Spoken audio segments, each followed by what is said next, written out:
I'm just waiting 1 second to ensure we're live and good to go, and we are. So hello, everyone. Thank you for joining us this evening for the first of our two events for the 2022 Indiana legislative session. We'll be covering some tips that you can use to advocate for the environment this session. We are so excited that you've joined us here on Facebook Live. And a logistical reminder before we get started, if you have any questions or comments throughout this evening's presentation, please be sure to put them in the comments and we will get to them. All right, so now we're gonna take a moment to introduce ourselves if you're not familiar with the team here at HEC. So I'll get us started. My name is Emily Plunkett and I am the Manager of Outreach with the Hoosier Environmental Council. I joined the team back in August 2021. And it has just been a joy to get to advocate for the environment. Really looking forward to doing so during this session as well as working with all of HEC's supporters. All right, Tim, take it away. Good evening, Tim Maloney. I'm Senior Policy Director and look forward to talking to you tonight about the current legislative session. Awesome. Delaney, take it away. Thank you, Emily. My name is Delaney Barber, and I'm Senior Outreach Associate working with Emily.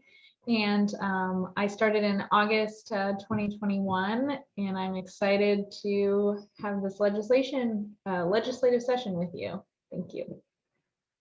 Awesome. So now that we're all introduced, now that we're all acquainted, here is our agenda for this evening. We'll start with a brief introduction into the Indiana General Assembly, into our lawmaking process.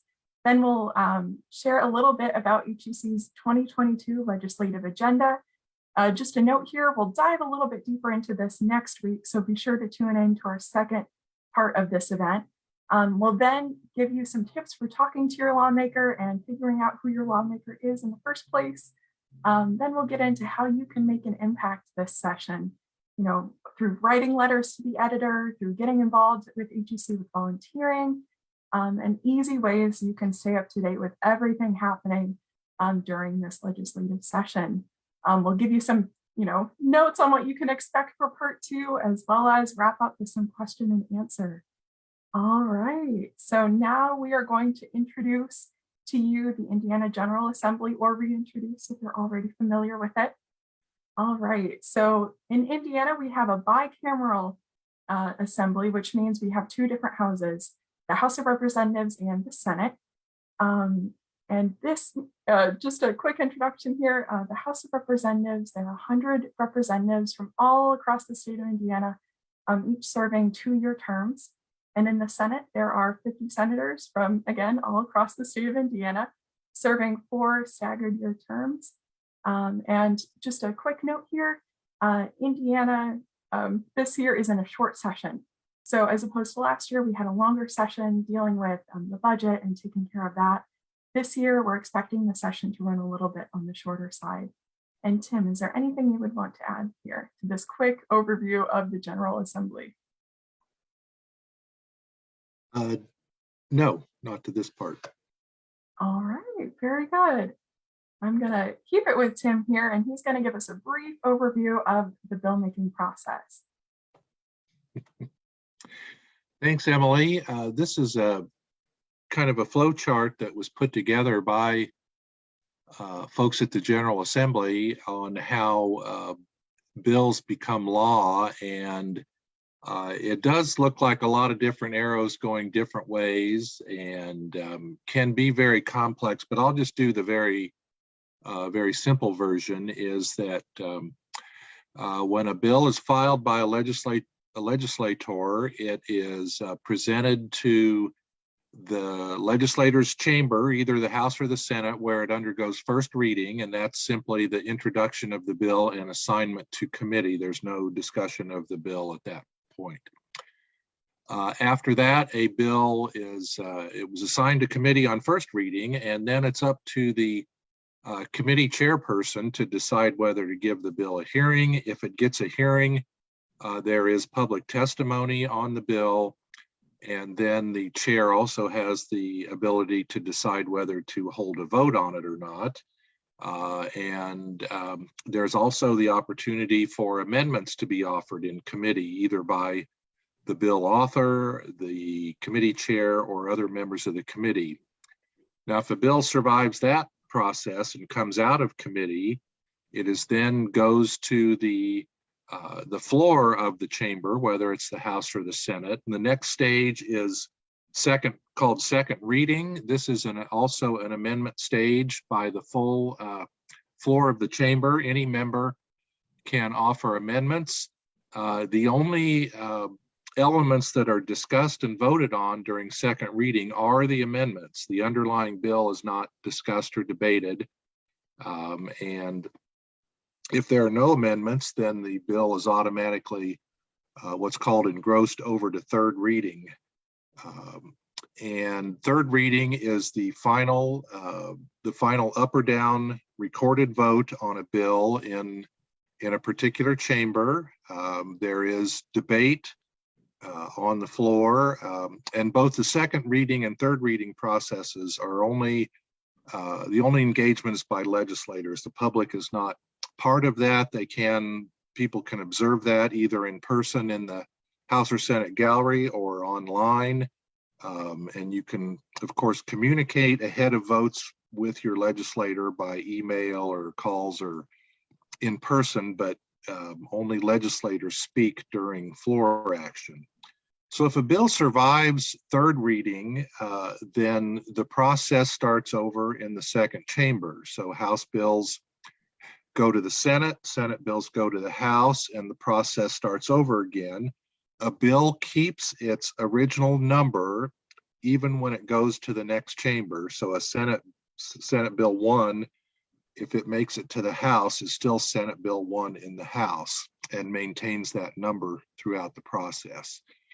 So again, once the bills flip to the second chamber, the process happens again through committee action, second reading, third reading.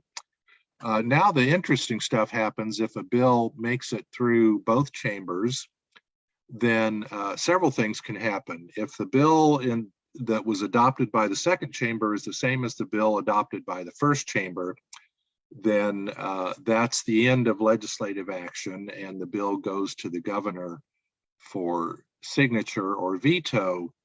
If the bill was changed in the second chamber, there are two things that can happen then. Either the author of the bill from the first chamber can concur with those changes, and then that completes legislative action after a floor vote on the concurrence, and then the bill goes to the governor with the final language being the accepted language for the bill.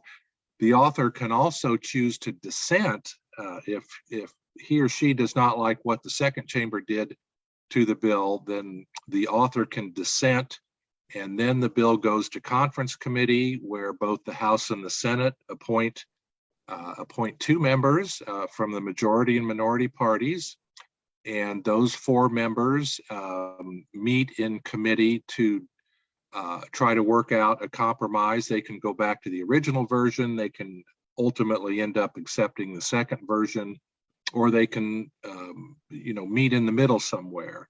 All four members of the conference committee have to agree on the final version, and if they do that, then that conference committee report then goes back to each chamber for an up and down floor vote. And then if the bill survives after all of that action, then it goes to the governor for signature. So there is and there are a lot of subtleties and variations on what I've just talked about, but that's the general idea, and be happy to answer any other questions about that process as we go on. Emily? Fantastic. Yeah, thank you, Tim. That was a great introduction to just that basic procedure of how a bill becomes a law here in the Indiana General Assembly. Thank you so much. Next, we're going to touch on some of the committees that you should look out for this session. Of course, HEC is monitoring actions in these committees, but the ones you see on your screen right now are those that often see bills that we care about at HEC, bills involved with the environment. So you'll see a lot of them are the same from the House of Representatives to the Senate. It's agriculture and rural development in the House, and then in the Senate agriculture. But these are just some of the bills or the committees to look out for this session. Just wanted to give you this list here. Fantastic. All right. So now we're going to introduce HEC's legislative agenda for 2022. Again, this is just going to be a broad overview. As we get into our next event, we're going to dive deeper into this, but this is what we know for now. And I'm going to hand it back over to Tim. Thank you, Emily. And I'll just run through these pretty quickly and be happy to answer any questions. And then you can always find more information on our Bill Watch page, which I know Emily or Delaney will talk about more about later. But for HEC, we typically follow dozens of bills every session, and some of those are bills that we have that we support or that we initiated in some fashion. Other bills may be ones that we find particularly harmful to environmental policy and environmental protection in Indiana, and then we will mount an effort to change or defeat those bills. And I mean, some of it for the proactive bills, we can plan for work on those in advance. A number of other bills, both good and bad, may emerge at the last minute, and so we have to sometimes scramble to assess them and then decide on a position and a strategy as we go forward. So it's you have to be nimble and flexible. Things happen very quickly, particularly in the short sessions, and so the bills that we're working on or likely to work on this session, thanks to Senator Alting and a group from a group of students. Senator Alting is offering a couple of pieces of climate change legislation. One is a resolution urging the state to evaluate and address the risks of climate change in Indiana, and another one, the bill, which is Senate Bill 255, would provide for a task force that looks at climate change and environmental justice. So those are, we think, very positive bills that we'll be supporting. Several bills related to solar energy. Some of them address the issue of net metering and extending the opportunity for net metering for utility customers who install on-site solar energy. Another bill deals with how homeowners associations can or cannot restrict installation of rooftop solar in neighborhoods. Then there are several bills related to carbon capture and sequestration, and these bills are specific to geologic sequestration, not terrestrial sequestration. So this is about injecting CO2 captured from an industrial process and injecting it underground to keep it from going into the atmosphere. And a couple different bills dealing with that, and two of those relate to a proposed carbon capture and sequestration project out in Vigo County near Terre Haute, the Wabash Valley Resources Project. And another bill is being supported by BP, the global oil company, which is has a significant decarbonization strategy for that company.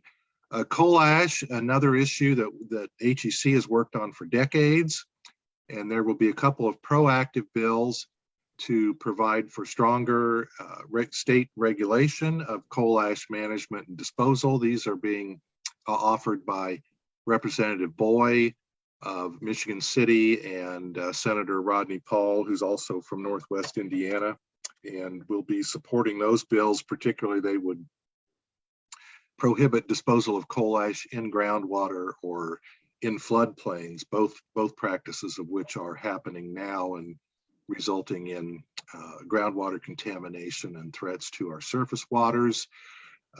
Jumping down to wetlands, of course, we all remember the big fight we had last session over a very controversial wetlands bill, Senate Bill 389, which did end up being modified and becoming law.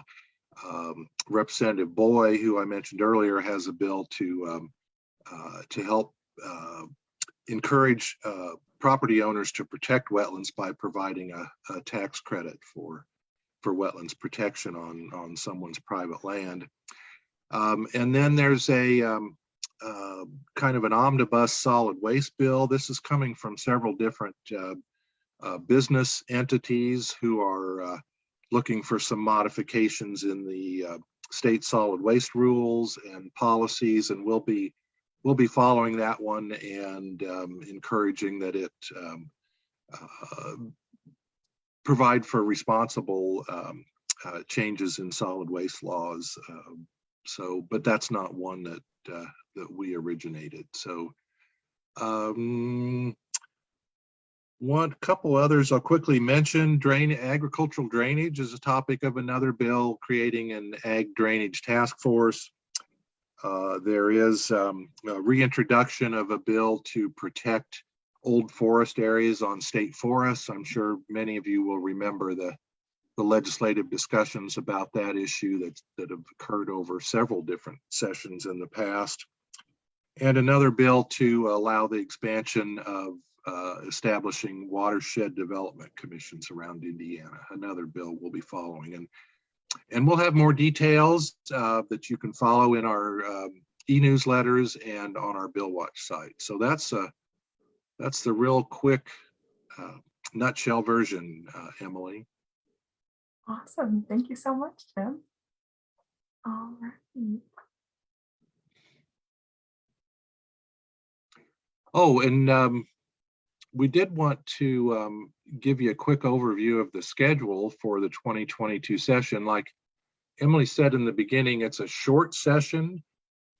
In Indiana, our legislature alternates between a long session, which is 60 working days, typically runs through mid-April or the end of April typically, and the short session, which is 30 working days, that runs typically through mid-March. So committee action is underway now. That got started the first day of session on January 4th and is going in full force right this week and next week as well.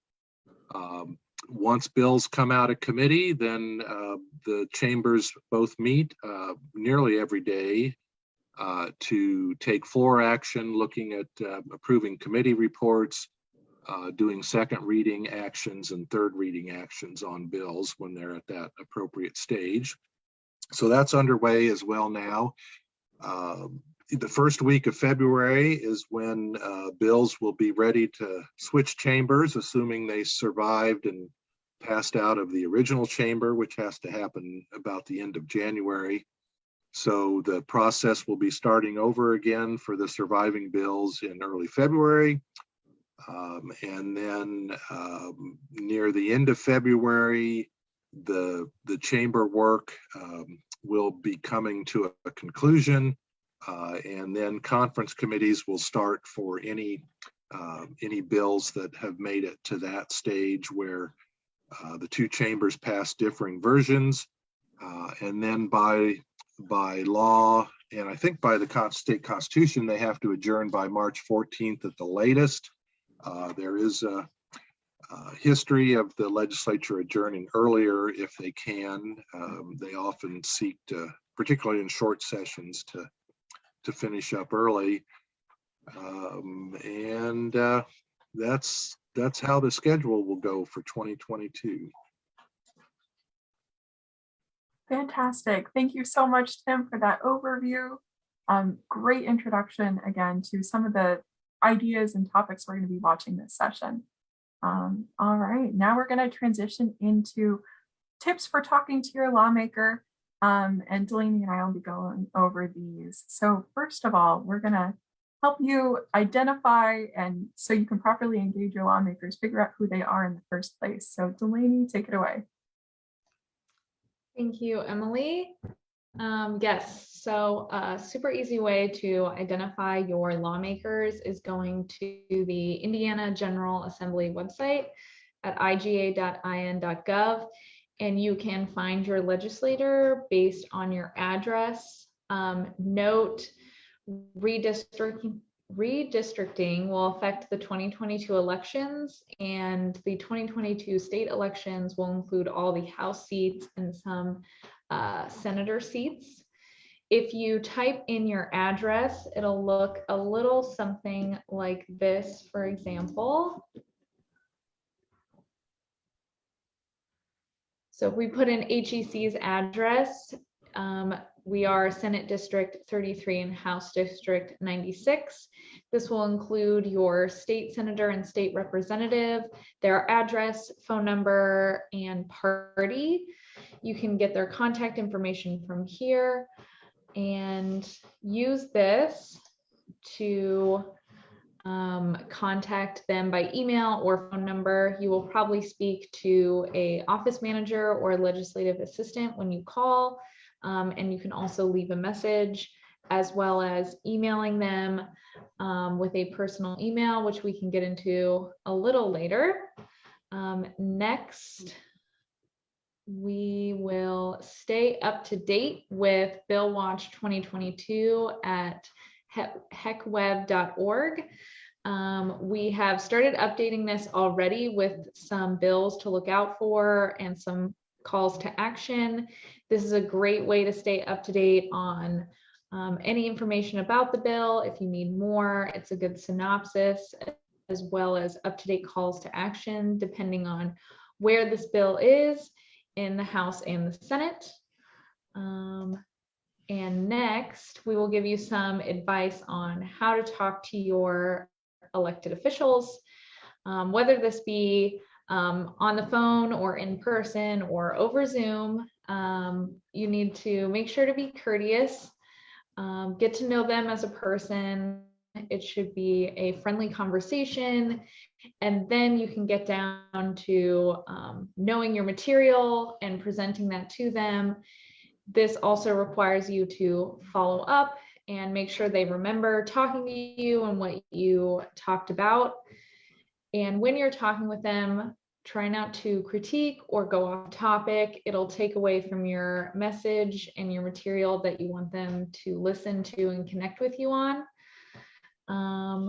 And next slide,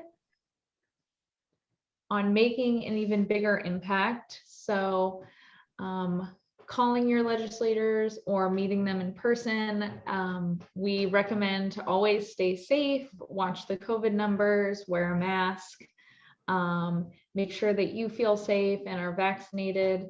You can meet them at their office if you can, or at a third house meeting, which we try to keep up to date as possible on our events page on our website. Or if it's after session, you could meet them for coffee or some other meeting. Again, calling your legislators, making it personal, trying to connect with them on the points we list in the Bill Watch. And third, sending a personalized email or letter to your legislator, telling a story, getting personal with them. It'll make a big impact compared to something that's rehearsed or something that's copy and pasted from another source. And Emily will take it away. Fantastic. Thank you so much, Delaney. Another way you can make a bigger impact this session is by writing a letter to the editor of your local publication or newspaper about an environmental issue you are especially passionate about.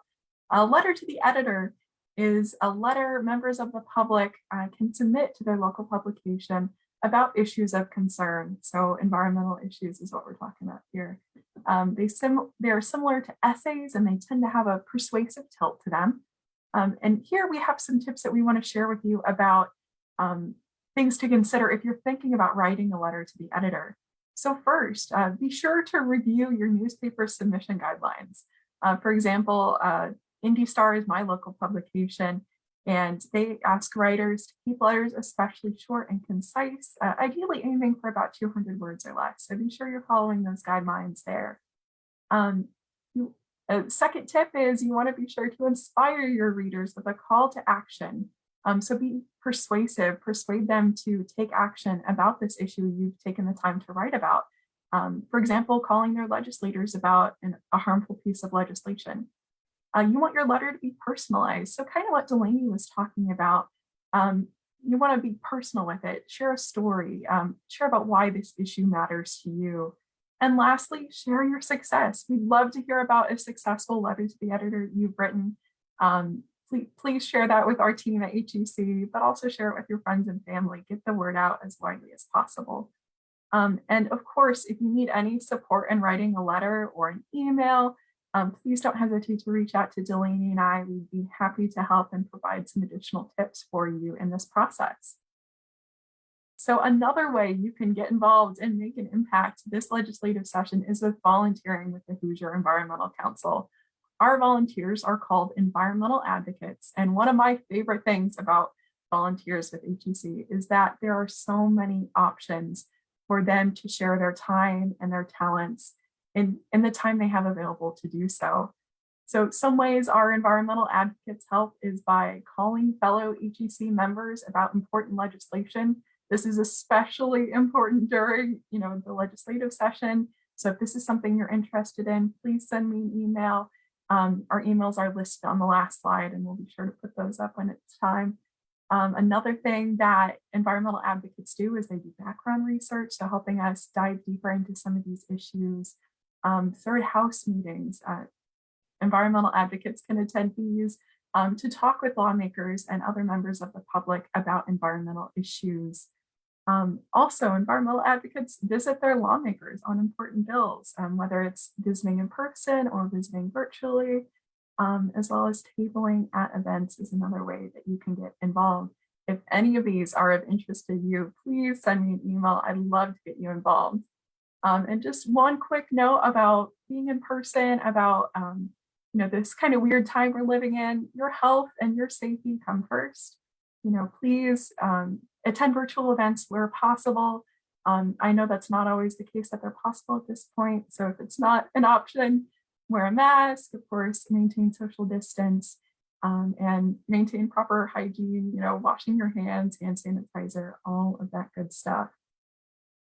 So it's a fast moving session. It's a short session. We want to make sure you're staying up to date with the latest information. One important way you can do this is by signing up for our e-newsletters. I think we've mentioned this a couple times, but I want to give you this link. If you go to www.hecweb.org/e-news, you can sign up if you're not already signed up. We send these out every single week during the legislative session, sharing important updates, important calls to action on specific pieces of legislation. So be sure to sign up if you haven't already. Next, follow us on social media, share our content. Of course, you're aware that we're on Facebook. You're watching us here live on Facebook this evening. We are also on Instagram, we're on Twitter and LinkedIn. So be sure to give us a like and follow and share our content with your followers. That way they can be aware of important calls to action for the environment. Next, we encourage you to bookmark our Bill Watch page. Delaney has mentioned it as well as Tim. This year it is, of course, Bill Watch 2022 because we're in 2022. Bookmark this page will give you the latest information on bills. And of course, if you need assistance drafting a letter or email, please reach out to us with help and we will be happy to help you. All right, so we've hinted at it a couple times, so I want to give you an overview of what you can expect for part 2 of our legislative event series. So this event will be occurring next Wednesday, January 19th. It'll be from 6 to 7 p.m. again on Facebook Live.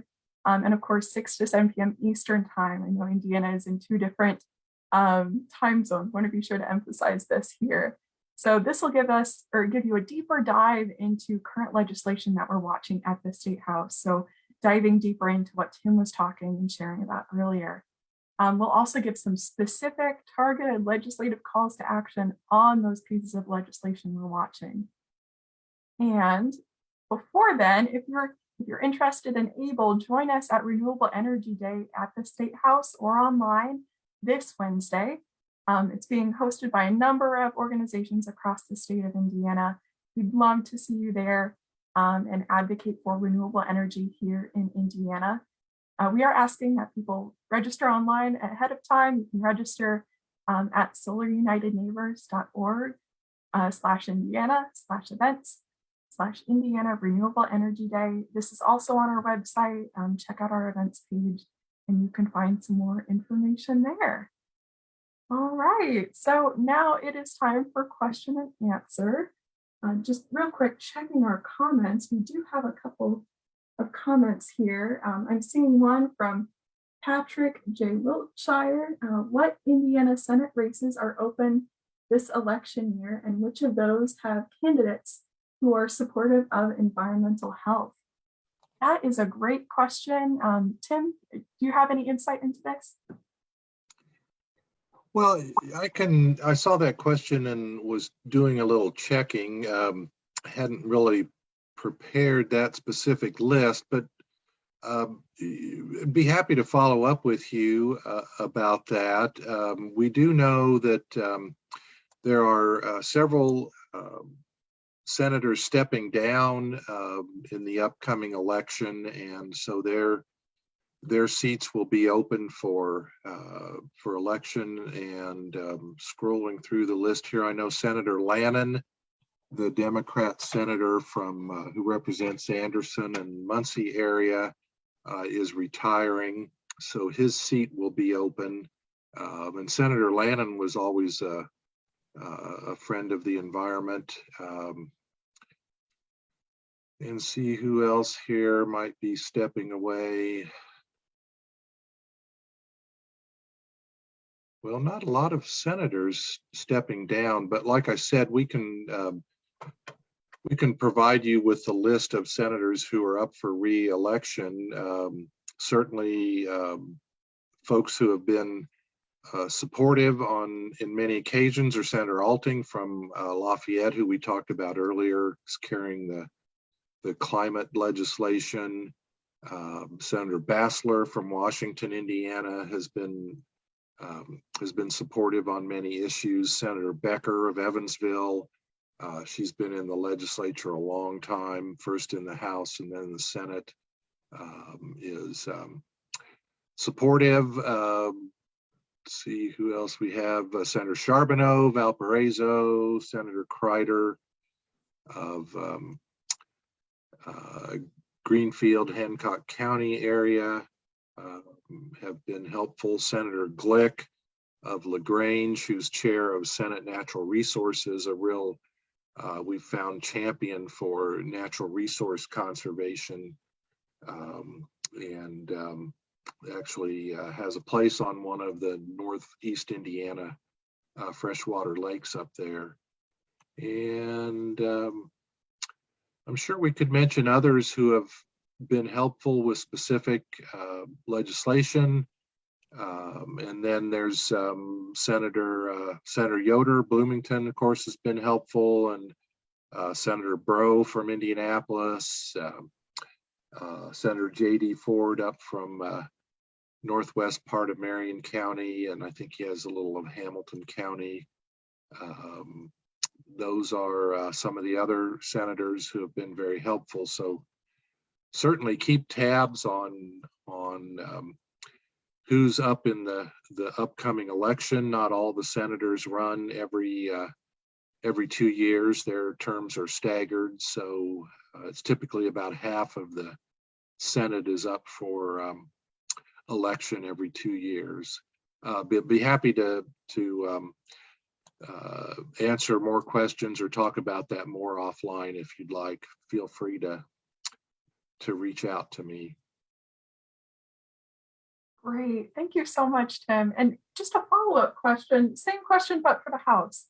So we've talked about senators. What representatives are up for election this year? Just a hint, it's all of them. So are there any races we're particularly watching?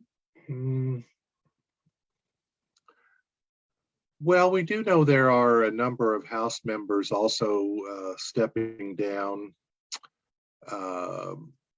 One, Tom Saunders, state representative from Henry County, a Republican, who we actually just gave an award at our 2021 Greening the State House. We're sorry to see him leave. He's been there a while. So his district will be an open seat. Who else out there? Well, I just didn't think about this much before the election. There is, because of the redistricting, there will be some changes in some of the districts and changes that might affect the representation there, whether it's remains a Republican or a Democratic majority district. One is of great note is the, I think it's new District 62, which covers some of Monroe County and Brown County. That will apparently be an open seat and will be much closer to an evenly balanced district than the district that did cover parts of Monroe and Brown County. So that will be an interesting seat to watch. But all the House seats are up for re-election, and some of the other retirements are Doug Gutwein, a Republican from Northern Indiana, been around for a while. Don Leahy, the chair of House Agriculture Committee, been there many years, and he's stepping down. Tim Brown, the longtime chair of House Ways and Means Committee, and one of the principal fiscal spokespeople for the House Republicans, is retiring after many years. He's a medical doctor, and he will be stepping down. So for after many years, there'll be a new chair of the very powerful House Ways and Means Committee, which is the House's budget writing committee. So those are some of them, but we could spend a lot of time going through the list and looking at who's stepping down, and of course they're all up for re-election. And again, we'd be happy to talk to folks more offline about that.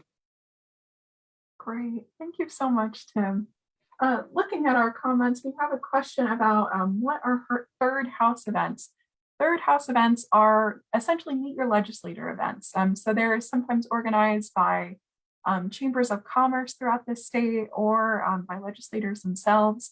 And these are great opportunities to discuss, to meet your legislators in the first place and to discuss issues that are important to you. So if you're especially interested in renewable energy or in solar, you can go to a third House event and meet your legislator and, share your story, share why they're so important to you, and ask them about their positions on it. Yeah. And of course, Delaney mentioned this, we do have these listed on our website. We try to keep as up to date of a list as possible. If we've missed one, please be sure to email us. Again, we're going to share our emails here at the end. We'd love to have as comprehensive of a list as possible. Great question, great question. Let me see. Another question we have here is, who do we contact if we can't find a piece of legislation on Bill Watch? That great question. Yeah, please be sure to reach out to us if we've missed something. Of course, as these pieces of legislation are still coming out and they're being assigned numbers, we're still working to update our webpage. And again, I would encourage you to email me or email Tim or Delaney, and we can be sure to get this information on the webpage. Thank you so much. And Emily, if I could also speak to that last question, the General Assembly's website is very robust and pretty user-friendly. So everybody should feel free to get acquainted with that, where you can, you find how to contact your legislator. You can read more about them, their biographies. You can watch, or you can look at committee calendars, the floor action calendars. You can watch committee hearings and floor debate online. Those are all broadcast live online. So it's a pretty interactive site, and certainly a good way to get more acquainted with how the legislature works and actually see the process as it happens. Fantastic. Thank you, Tim. All right, let's see. Seeing more comments in here. Comment about potentially covering these legislators next week. Let's see what else we have. Let's see, I'm not seeing any current questions. Please be sure to keep those rolling in. Let me put back up our agenda for today. Here's what we kind of covered and talked about today. We started with an introduction to the General Assembly, then an introduction into HEC's 2022 legislative agenda, tips for talking to your lawmaker, ways you can make an impact this session, whether it's writing letters to the editor, through volunteering, and then of course, easy ways you can stay up to date. Please be sure to keep those questions coming in. In the meantime, so Tim, I think a question I've seen a lot, especially in the last couple of years, is how do you stay motivated during the legislative session? So I'm curious if you could share any tips with our audience right now about ways to keep motivated during the session. Mm-hmm. Well, that's a good question, and certainly the Indiana General Assembly is a very business-friendly entity, and proactive environmental legislation, conservation legislation does not always fare well there, but we have, years and years of evidence that citizen engagement can make a difference, and sometimes it's not always readily visible. And in many cases, we're mobilizing supporters to push back against damaging legislation, and it would be nice to have more more positive, proactive legislation to support, but people can make a difference, and that's very clear. And there's an old adage in politics that all politics is local, and that's still just as valid today as it ever was, that legislators, even with the influence of lobbyists of all stripes and big money donations to campaigns, those kind of things, in the end, most legislators do place a premium on what they hear in their districts, and sometimes they need to hear it a lot for it to register. But for many of them, whether they're environmentally supportive or not, they're what their district thinks and what people say to them in communications or face-to-face meetings, or what they read about in their local newspapers, what they hear people talking about at the coffee shops or the neighborhood pub, that all matters, and it just may take time for it to penetrate, but you just have to keep at it. And we do see that have an impact, and certainly we've collectively, HEC and all of our allies and partners who do this work and have been doing it for a while, we have many instances of where our work has either stopped something really harmful or got something positive adopted, and not nearly as much as we'd like or as quickly as we like, but the citizen's voice makes a difference, and so you just have to be diligent and committed and persistent. Fantastic.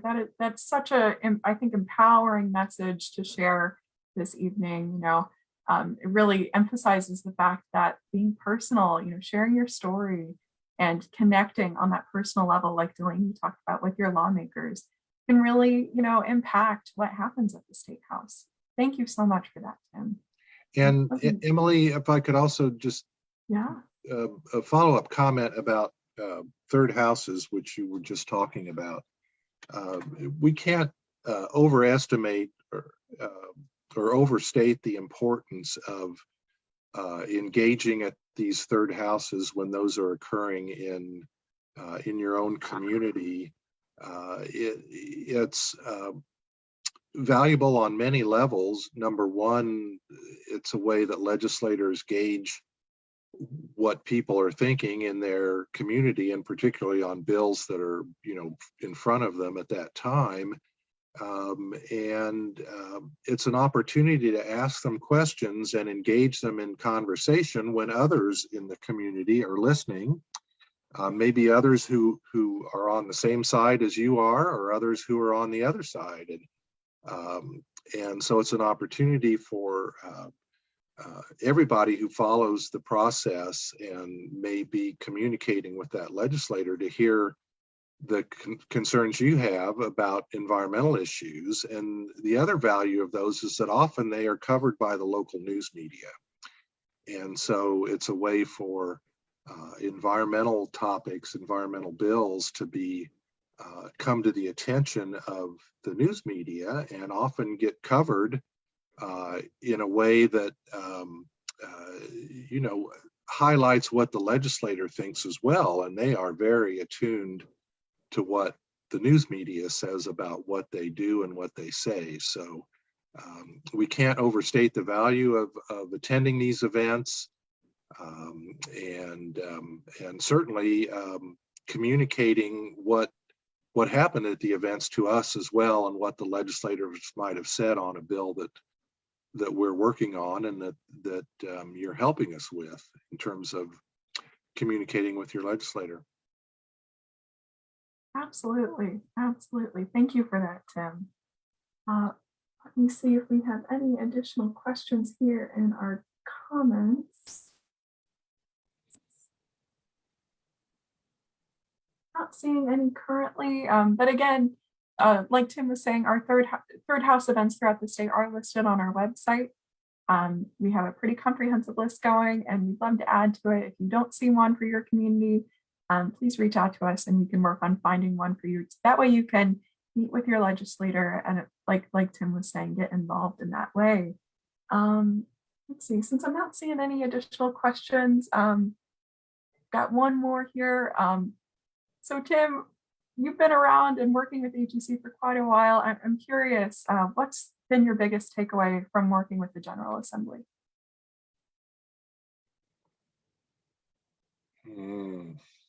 Well, that's a good question.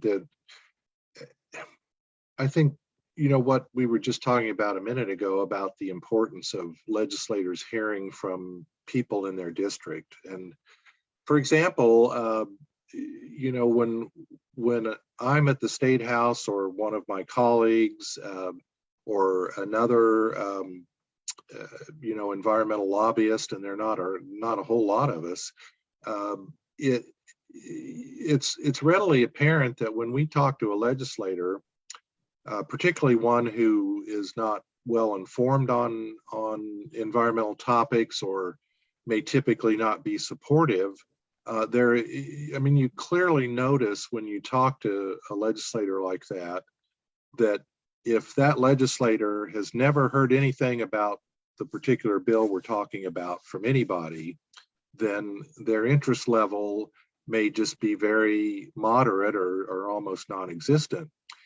On the other hand, if we go talk to that legislator and they've just gotten 5 emails from their people in their district about the bill, they will be tuned into it, and they will want to know more, and they will want to hear our views in more detail. So, that's just one indicator that, when people are active in their home communities and communicating with legislators and networking with their friends and colleagues in the community, it makes a difference.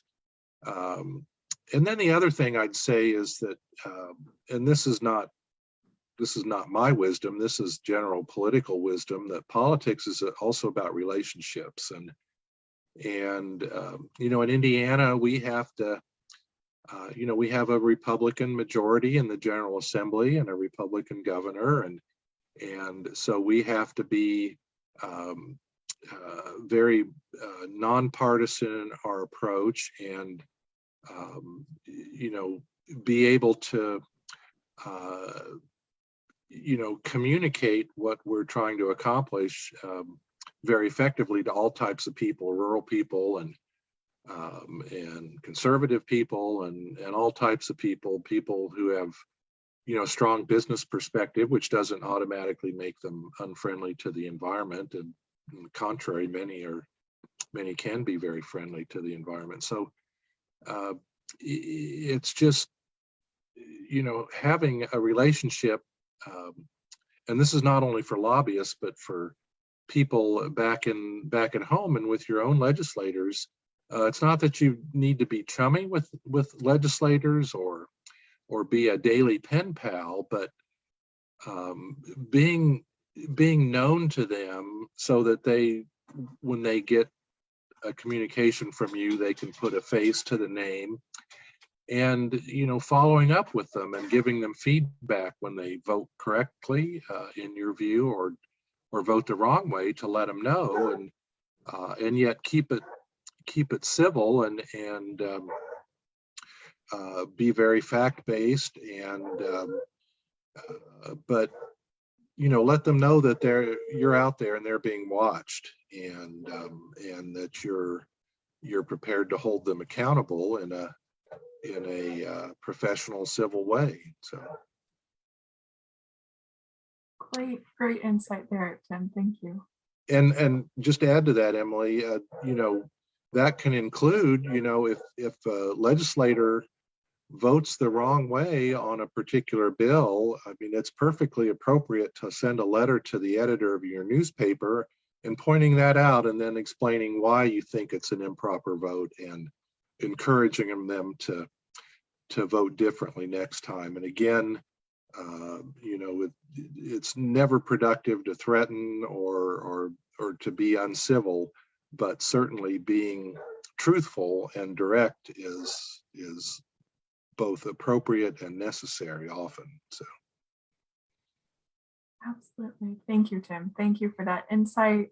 And for those, making those connections between why it makes sense to do, to take these actions that we've talked about this evening. Thank you so much for that. So I haven't seen any additional comments come in through our comments here on Facebook. So I'm going to move to our last slide here. We've mentioned it a couple of times. Here are our emails. If you have any follow-up questions that you'd like to ask us, please be sure to send us an email. We'd be happy to follow up and continue connecting offline off of this Facebook space. And of course, we encourage you to join us next Wednesday, January 19th, for our second event, diving deeper into specific pieces of legislation that we've talked about briefly this evening, as well as some calls to action that you can take to advocate for the environment. Again, thank you all for your time this evening, for joining us here.